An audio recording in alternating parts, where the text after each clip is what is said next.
আমার শাশুড়ি অসুস্থ থাকায় ফুফাজি আমাদের বাড়িতে আসে বাজার করার জন্য এবং বাড়ি দেখাশোনা করার জন্য এবং বাড়িতে আমার স্বামী না থাকায় আমাকে একা পেয়ে আমার ফুফাজি যেভাবে কাজ করল গল্পটি সম্পূর্ণ শুনলে আপনাদের মেশিন দিয়ে পানি চলে আসবে, আপনারা হাতের কাজ করতে বাধ্য হবে এবং হাতের কাজ করার আগে হাতের কাছে অবশ্যই টিস্যু রাখবেন। নমস্কার বন্ধুরা, আমার নাম সুমি, আমার বয়স 20 বছর।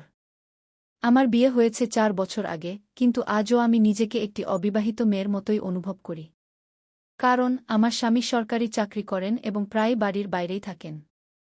সম্ভবত এজন্যই তিনি আমার প্রয়োজনীয়তা অনুভব করেন না। শুরুতে মনে হয়েছিল বিয়ের পর সব ঠিক হয়ে যাবে, কিন্তু সময়ের সাথে এই দূরত্ব বেড়েছে।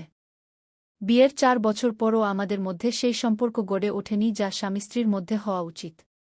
ভালোবাসা ছাড়া বিয়ে কোনো রীতিরীতির বন্ধনে বাঁধা কারাবাসের চেয়ে কম নয়। আমিও সেই কারাবাসেই আছি, যেখানে আমি স্ত্রী হলেও শুধু নামেই। আমাদের বাড়িতে শুধু মহিলারাই আছেন, আমার শাশুড়ি, যিনি পূজাপাঠেই ব্যস্ত থাকেন, আমার ননদ, যে মাত্র 8 বছরের এবং নিজের জগতেই মগ্ন, আর আমার শ্বশুর, যিনি কয়েক বছর আগে ইন্তেকাল করেছেন। বাড়িতে 3 জন মহিলাই নিজ নিজ কাজে ব্যস্ত, কিন্তু আমি সবসময় একটি শূন্যতা অনুভব করি। কখনো কখনো ভাবি, বিয়ের আসল অর্থ কি? শুধু একটি সম্পর্ক বজায় রাখাই কি যথেষ্ট? ভালোবাসা, আপনত্ব, সঙ্গ, এসব কি শুধু ভাগ্যবানদেরই জুটে? কখনো কখনো রাতে আয়নায় নিজেকে দেখি, আমার ভেতর এখনও সেই যৌবন, সেই ইচ্ছা, সেই আকাঙ্ক্ষা। কিন্তু আমার স্বামী আমাকে শুধু একটি বউয়ের গণ্ডিতে আবদ্ধ করে রেখেছেন। আমার জন্য শুধু একটি সম্পর্ক যথেষ্ট ছিল না, আমার প্রয়োজন ছিল একজন সঙ্গীর, যে আমাকে বুঝবে, আমাকে অনুভব করবে। কিন্তু এই একাকিত্ব যেন আমার নিয়তি হয়ে দাঁড়িয়েছিল। আমি জানতাম না যে আমার জীবনে এমন একটি মোড় আসতে যাচ্ছে, যা আমার ভেতরের এই শূন্যতা পূরণ করবে, আমাকে সেই অনুভূতি দেবে যা আমি বছরের পর বছর খুঁজছিলাম। সেদিন দুপুরের সময় ছিল, শাশুড়ির স্বাস্থ্য ভালো যাচ্ছিল না এবং বাড়ির সব কাজ আমার কাঁধেই ছিল। যদিও আমি সব সামলাতে পারতাম, কিন্তু বাজার থেকে জিনিসপত্র আনার কাজ সাধারণত শাশুড়িই করতেন। এখন তার স্বাস্থ্য খারাপ থাকায় এই দায়িত্ব অন্য কাউকে নিতে হয়েছিল। এজন্যই ফুফাজি কিছু দিনের জন্য আমাদের বাড়িতে থাকতে আসেন। যখন আমি প্রথমবার ফুফাজিকে দেখলাম, কিছুক্ষণের জন্য আমি থমকে গেলাম। 45 বছরের বয়স, কিন্তু একদম ফিট, লম্বা, চওড়া কাঁধ এবং মুখে এক আলাদা পুরুষালী ভাব। তার চোখে গভীর গাম্ভীর্য এবং ঠোঁটে হালকা হাসি, যা যে কাউকে আকর্ষণ করতে পারে। তার ব্যক্তিত্ব এমন ছিল যে, যখনই তিনি ঘরে থাকতেন, পুরো পরিবেশ যেন তার পায়ের নিচে চলে আসত। যখন তিনি ভেতরে এলেন, আমি নত হয়ে তার পা ছুঁয়ে প্রণাম করলাম। তিনি হালকা করে আমার কাঁধ স্পর্শ করে বললেন, খুশি থাকো বউ, কেমন আছো? তার গলা ছিল গভীর, ভারী, একদম আত্মবিশ্বাসে ভরা। আমি ধীরে বললাম, জি, ভালো আছি ফুফাজি, আপনি কেমন আছেন? তিনি হেসে বললেন, এখনও পর্যন্ত ভালোই ছিলাম, কিন্তু মনে হচ্ছে কিছু দিন এখানে থাকার পর আরও ভালো লাগবে। আমি তার এই কথার অর্থ বুঝতে পারিনি, কিন্তু তার চোখের চমক এবং হাসিতে এমন কিছু ছিল যা আমাকে গভীরভাবে স্পর্শ করেছিল। বাড়িতে আসার পরই তিনি শাশুড়ির সাথে দেখা করতে চলে গেলেন। আমি রান্নাঘরে পানি নিতে গেলাম, কিন্তু আমার মন বারবার তার দিকেই যাচ্ছিল। তিনি বসেছিলেন, কিন্তু তার বসার ভঙ্গিও এত রাজকীয় ছিল যে কেউ চোখ ফেরাতে পারছিল না। শক্তিশালী বাহু, চওড়া বুক এবং কুর্তার হালকা উঁচু হাতা, যার মাধ্যমে তার পেশিগুলো দেখা যাচ্ছিল। আমি নিজেকে সামলে নিয়ে পানি নিয়ে তার কাছে গেলাম এবং বললাম, ফুফাজি, পানি নিন। তিনি আমার দিকে গভীর দৃষ্টিতে তাকালেন, তারপর পানির কথা বললে আমি চায়ের কাপ তাদের দিকে এগিয়ে দিলাম, তখন তাদের হাত হালকাভাবে আমার হাতের সাথে স্পর্শ করল। একটি মৃদু স্পর্শ, কিন্তু সেই স্পর্শে যেন একটি তরঙ্গ ছিল যা আমার সমস্ত শরীরে ছড়িয়ে পড়ল। আমি দ্রুত হাত পিছিয়ে নিলাম। তারা হালকা হাসি দিয়ে আমার দিকে তাকিয়ে বলল, তুমি কেন আতঙ্কিত হচ্ছ? আমি মিথ্যা হাসি দিয়ে বললাম, এমন কিছু নয় ফুফাজি। তারা চায়ের একটি চুমুক নিয়ে বলল, তোমার চা বানানোর স্টাইল এখনও ঠিক সেই রকম, যেমন প্রথমবার যখন আমি তোমার হাতের চা খেয়েছিলাম। আমি অবাক হয়ে জিজ্ঞাসা করলাম, আপনার মনে আছে? তারা হালকা হাসি দিয়ে বলল, আরে, এমন জিনিস কেউ কিভাবে ভুলতে পারে? তাদের এই কথাটি আমাকে গভীরভাবে স্পর্শ করল। আমার নিজের স্বামীকে সম্ভবত এটাও মনে নেই যে আমি প্রথমবার তার জন্য কখন চা বানিয়েছিলাম। এখন ফুফাজির সাথে কথা বলা, তাদের কথা শোনা, তাদের কাছে থাকা, সবই আমার ভাল লাগতে শুরু করেছিল। তাদের গভীর কণ্ঠ, তাদের শক্তিশালী দেহ, তাদের কথা বলার ভঙ্গি, সবকিছু যেন আমার হৃদয়ে প্রভাব ফেলতে শুরু করেছিল।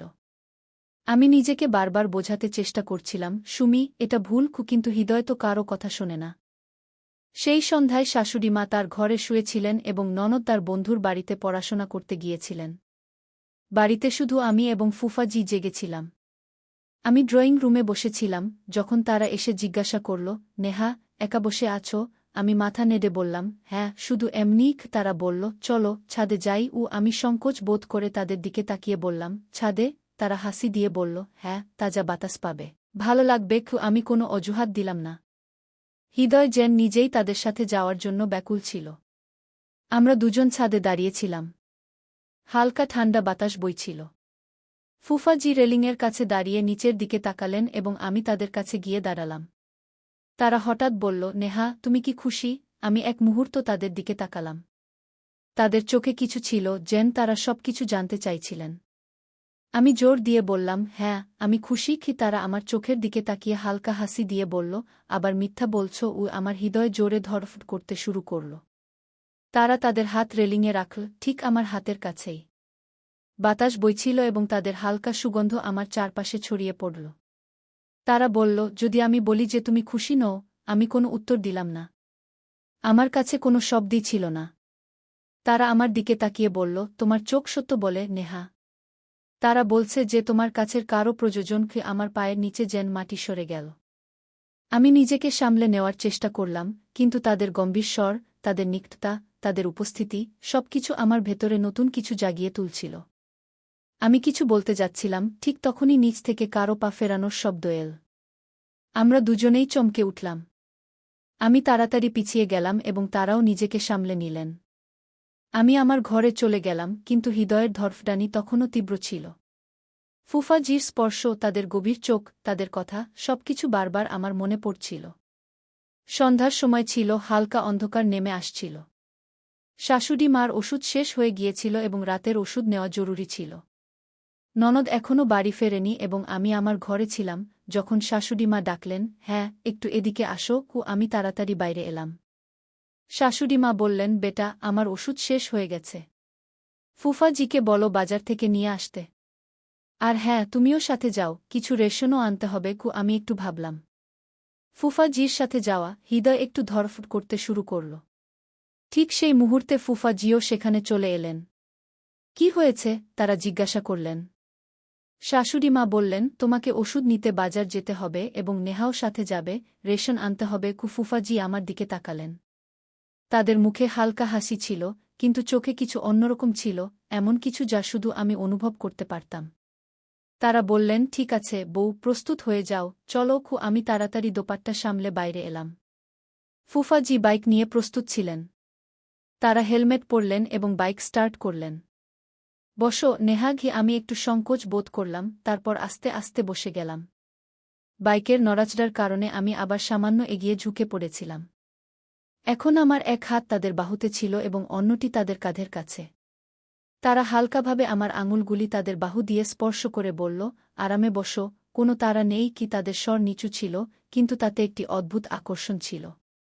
বাইকের গতি কম ছিল, কিন্তু আমার হৃদয়ের স্পন্দন দ্রুত। তারপর একটি ছোট গর্ত দিয়ে বাইক গেল এবং আমি সামান্য কেঁপে উঠলাম। তারা হালকাভাবে বলল, এখন তোমাকে পুরোপুরি ধরে রাখতে হবে, না হলে পড়ে যেতে পারো। তাদের কথায় একটি লুকানো ইঙ্গিত ছিল যা আমি অনুভব করতে পারছিলাম। বাজার এসে গিয়েছিল। তারা বাইক থামাল এবং আমি দ্রুত নেমে গেলাম। যেই আমি নিচে নামলাম, আমার দোপাট্টা তাদের হাতে হালকাভাবে লেগে গেল। তারা এটি হালকাভাবে স্পর্শ করল, কিন্তু তারপরই ছেড়ে দিল। তাদের চোখ আমার চোখের সাথে মিল। তাতে কিছু ছিল, একটি প্রশ্ন, একটি নড়াচড়া, একটি অকথিত অনুভূতি। আমি নিজেকে সামলে নিয়ে বললাম, চলো, প্রথমে ওষুধ কিনে নিই। তারা মৃদু হেসে বলল, হ্যাঁ, ঠিক আছে। ফুফাজি বাইক পার্ক করলেন এবং আমরা দুজন মেডিকেল স্টোরের দিকে এগিয়ে গেলাম। বাজারে হালকা ভিড় ছিল, রাস্তার পাশে দোকানগুলি সাজানো ছিল এবং ঠান্ডা বাতাস হালকাভাবে বইছিল। আমি ফুফাজিকে বললাম, প্রথমে ওষুধ কিনে নিই, তারপর রেশন কিনব। তারা মাথা নাড়ালেন এবং মেডিকেল স্টোরে ওষুধের জন্য বললেন। যতক্ষণ দোকানদার ওষুধ বের করছিল, আমি আশেপাশের স্টলগুলির দিকে তাকাতে লাগলাম। ফুফাজি আমার দিকে তাকিয়ে জিজ্ঞাসা করলেন, আর কি নিতে চাও? আমি মনে করে বললাম, কিছু আটা, চাল এবং কিছু সবজি। তারা টাকা বের করে ওষুধ কিনলেন এবং তারপর আমার দিকে ফিরে বললেন, চলো, প্রথমে রেশন কিনে নিয়ে গিয়ে আমরা দুজন একটি কিরানি দোকানে পৌঁছলাম। আমি জিনিসপত্রের তালিকা অনুযায়ী নেওয়া শুরু করলাম এবং ফুফাজি চুপচাপ দেখতে থাকলেন। যখন দোকানদার জিনিসপত্র প্যাক করল, তখন দুটি ব্যাগ হল, একটি হালকা এবং অন্যটি কিছুটা ভারী। আমি বললাম, আমি হালকা ব্যাগটা নিয়ে নিই। ফুফাজি হালকা হেসে বললেন, তুমি থাক, আমি দুটোই নিয়ে নেব। আমি জিদ করলাম, না, আমিও সাহায্য করতে পারি। তারা আমার দিকে তাকালেন এবং তারপর হালকা হেসে বললেন, ঠিক আছে, কিন্তু যদি ক্লান্ত হয়ে যাও, তবে বলে দিও তাদের এই যত্ন ভালো লাগল। অনেক সময় ছোট ছোট জিনিসই কাউকে বিশেষ করে তোলে। আমরা ফিরে বাইকের কাছে পৌঁছলাম। তারা ব্যাগগুলি ভালো করে হ্যান্ডলে ঝুলালেন এবং তারপর হেলমেট পরলেন। তারা বললেন, চলো বসো। আমি দোপাট্টা ভালো করে সামলে নিলাম এবং ধীরে পিছনে বসে গেলাম। পথে হালকা ঠান্ডা বাতাস বইছিল, বাজারের কোলাহল পিছনে ছুটে যাচ্ছিল এবং চারপাশে একটি শান্তি ছিল। ফুফাজি হঠাৎ জিজ্ঞাসা করলেন, নেহা, তুমি তোমার সম্পর্কে খুব কম বলো। আমি চমকে গিয়ে বললাম, মানে? তারা হেসে বললেন, বস, এমনি। কখনো কখনো ভাবি, তুমি খুশি নাকি শুধু দেখাচ্ছ। আমি নিচু স্বরে বললাম, কখনো কখনো মানুষ দেখানো শিখে যায়। তারা কোনো উত্তর দিলেন না, শুধু বাইকের গতি একটু কমিয়ে দিলেন। বাড়ি পৌঁছে আমি দ্রুত নেমে গেলাম এবং জিনিসপত্র ভিতরে রাখতে চলে গেলাম। ফুফাজিও ভিতরে এলেন এবং শাশুড়িমা জিজ্ঞাসা করলেন, সব নিয়ে দিয়েছ? তিনি হেসে বললেন, হ্যাঁ, সব কিছু এসে গেছে। এখন আপনার স্বাস্থ্য দ্রুত ভালো হয়ে যাবে। শাশুড়িমা ওষুধ নিলেন এবং আমি জিনিসপত্র রাখতে লাগলাম। সেই রাতে আমি আমার ঘরে শুয়েছিলাম। সারাদিন ভাবতে ভাবতে কেটে গিয়েছিল, কিন্তু ফুফাজির কথা এখনও আমার মনে গুঞ্জন করছিল। আমি কি সত্যিই খুশি? এই প্রশ্নের উত্তর আমার কাছে ছিল না। সেই রাত আমার জন্য খুব ভারী ছিল। সারাদিন নিজেকে সামলে রেখেছিলাম, কিন্তু এখন আর পারছিলাম না। ঘরে একা শুয়েছিলাম, কিন্তু মন অস্থির ছিল। আমি কেন এত খালি অনুভব করছি? আমার ভেতরে এত অস্থিরতা কেন? প্রতিটি প্রশ্নের উত্তর একই ছিল, একাকিত্ব। 4 বছর ধরে বিয়ে করেছি, কিন্তু আজ পর্যন্ত একটি স্ত্রীর সুখ পাইনি। স্বামী ছাড়া জীবন একটি অসম্পূর্ণ বইয়ের মতো মনে হচ্ছিল। রাতের সময় ছিল, সবাই ঘুমিয়ে পড়েছিল। আমি আর সহ্য করতে পারছিলাম না, ধীরে উঠে বাইরে এলাম। ফুফাজি তখন হলেন। কখনো কখনো আমার মনে হয় আমি কারো দিকে আকৃষ্ট হচ্ছি। যখনই আমি কোনো পুরুষকে দেখি, মনে হয় যদি সে আমার একাকিত্ব বুঝতে পারত। এটা কি ভুল? ফুফাজি, আমি তাদের দিকে তাকালাম। তাদের চোখে আমার জন্য উদ্বেগ ছিল, কিন্তু পাশাপাশি আরও কিছু ছিল, একটি গভীর চিন্তা। তারা ধীরে ধীরে বললেন, নেহা, এটা তোমার ভুল নয়। প্রতিটি মানুষ ভালোবাসা এবং আপনত্ব চায়। তাদের কথায় ছিল আপনত্ব, ছিল সত্যতা। কিন্তু আমি এখনও নিজেকে থামাতে পারছিলাম না, আমি এখনও কাঁদছিলাম। সেই রাতে যখন আমি ফুফাজির সামনে আমার হৃদয়ের সব কথা খুলে বললাম, তারা খুব গম্ভীর হয়ে গেলেন। তারা কিছু বললেন না, শুধু আমার কথা মন দিয়ে শুনলেন। কিন্তু পরের সকালে, আমাকে না জানিয়ে, তারা আমার স্বামীর সাথে কথা বলার সিদ্ধান্ত নিলেন। যখন আমার স্বামীর ফোন এল, ফুফাজি সরাসরি বললেন, তুমি কি জানো তোমার স্ত্রী কতটা একা? সে তোমাকে কতটা প্রয়োজন বোধ করে? আমার স্বামী হতবাক হয়ে গেলেন। আমি কখনো ভাবিনি নেহা এতটা বিচলিত হতে পারে। সে তো আমাকে কিছুই বলে না। ফুফাজি গভীর কণ্ঠে বললেন, কিছু জিনিস বলার নয়, বোঝার। তোমার সাথে বিয়ের পর সে শুধু একটি বউ হয়ে থাকেনি, স্ত্রী হয়ে উঠতে পারেনি। আর যদি তুমি তাকে সময় না দাও, ধীরে ধীরে সে অন্য কোথাও সান্ত্বনা খুঁজবে। আমার স্বামী এই কথা শুনে প্রচণ্ড আঘাত পেলেন। তারা বুঝতে পারলেন যে তারা আমাকে একা রেখে গিয়েছিলেন এবং এই ভুল খুব বড় হতে পারত। 3 দিন পরে আমার স্বামী হঠাৎ বাড়ি ফিরে এলেন। তাকে দেখে আমি হতবাক হয়ে গেলাম। তারা আমাকে জড়িয়ে ধরে বললেন, নেহা, আমি খুব লজ্জিত।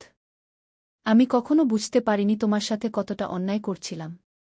মাফ করে দাও। আমার চোখে জল চলে এল। আমি কেঁদে বললাম, আমি তো কখনো তোমার কাছে কিছু চাইনি, শুধু তোমার সঙ্গ চেয়েছিলাম। তারা আমার হাত ধরে বললেন, এখন থেকে তোমাকে কোনো অভিযোগের সুযোগ দেব না। সব সময় তোমার সাথে থাকব। এরপর সবকিছু বদলে যেতে শুরু করল। আমার স্বামী তার চাকরি বদল করলেন, যাতে বাড়িতে বেশি সময় দিতে পারেন। এখন তারা সব সময় আমার ছোট ছোট বিষয়গুলোর খেয়াল রাখেন, আমাকে বাইরে ঘুরতে নিয়ে যান, আমার সাথে সময় কাটান। ধীরে ধীরে আমি আবার খুশি থাকতে শুরু করলাম। কয়েক মাস পরে আরও একটি সুখবর এল, আমি মা হতে যাচ্ছি। যখন আমি এই খবর আমার স্বামীকে দিলাম, তারা আমাকে জড়িয়ে ধরে বললেন, নেহা, তুমি আমাকে বিশ্বের সবচেয়ে সুখী মানুষ করে দিয়েছ। শাশুড়ি মাও এখন সম্পূর্ণ সুস্থ হয়ে উঠেছেন। বাড়িতে সর্বত্র খুশির ছোঁয়া। তারপর একদিন আমরা সিদ্ধান্ত নিলাম যে ফুফাজির সাথে দেখা করে তাদের ধন্যবাদ জানানো উচিত। আমরা তাদের গ্রামে গেলাম। তাদের দেখে আমরা হাত জোড় করে বললাম, আপনি যদি সেই দিন আমাদের বুঝতে না সাহায্য করতেন, তাহলে হয়তো আমাদের সম্পর্ক ভেঙে যেত। আপনি আমাদের ধ্বংস হতে বাঁচিয়েছেন। ফুফাজি হালকা হাসি দিয়ে বললেন, নেহা এখন একা নয়, এটাই সবচেয়ে বড় সুখ। কি তাদের চোখে ছিল তৃপ্তি, গর্ব যে তারা একটি পরিবারকে ভেঙে যেতে বাঁচিয়েছেন। কয়েক মাস পরে আমাদের বাড়িতে একটি ছোট্ট অতিথি এল, আমাদের ছেলে। এখন আমার জীবন সম্পূর্ণ। স্বামীর ভালোবাসা, পরিবারের সুখ এবং একটি নতুন জীবন যা এখন অসম্পূর্ণ নয়। তাহলে বন্ধুরা, এই গল্প থেকে আমরা শিখতে পারি যে, যদি একজন স্ত্রীকে তার স্বামী সময় না দেয়, তাহলে অজান্তে হয় সে সেই শূন্যতা পূরণের জন্য কারো দিকে আকৃষ্ট হতে শুরু করে, সে যেই হোক না কেন, কোনো আত্মীয় বা বাইরের কেউ। একজন নারী যখন ভালোবাসা, সময় এবং আপনত্ব পায় না, সে তা অন্য কোথাও খুঁজতে শুরু করে। তাহলে প্রতিটি স্বামীর উচিত তার স্ত্রীকে শুধু একটি বউ বা গৃহিণী হিসেবে না দেখে, তাকে জীবনসঙ্গী হিসেবে ভালোবাসা, তার যত্ন নেওয়া এবং তাকে সেই সুখ দেওয়া যা তার প্রাপ্ত। যদি নেহার ফুফাজি সঠিক সময়ে তাকে পথ না দেখাতেন, তাহলে হয়তো তার জীবন ভুল দিকে চলে যেত। কিন্তু সঠিক সিদ্ধান্তের কারণে আজ তার জীবন সুখী এবং তার পরিবার সম্পূর্ণ। আপনাদের যদি এই গল্পটি ভালো লেগে থাকে, তাহলে লাইক করুন, শেয়ার করুন এবং আপনার মতামত কমেন্টে জানান। এমন আরও মজার গল্প দেখতে আমাদের চ্যানেল সাবস্ক্রাইব করতে ভুলবেন না। আপনাদের সমর্থন আমাদের আরও ভালো গল্প আনার প্রেরণা।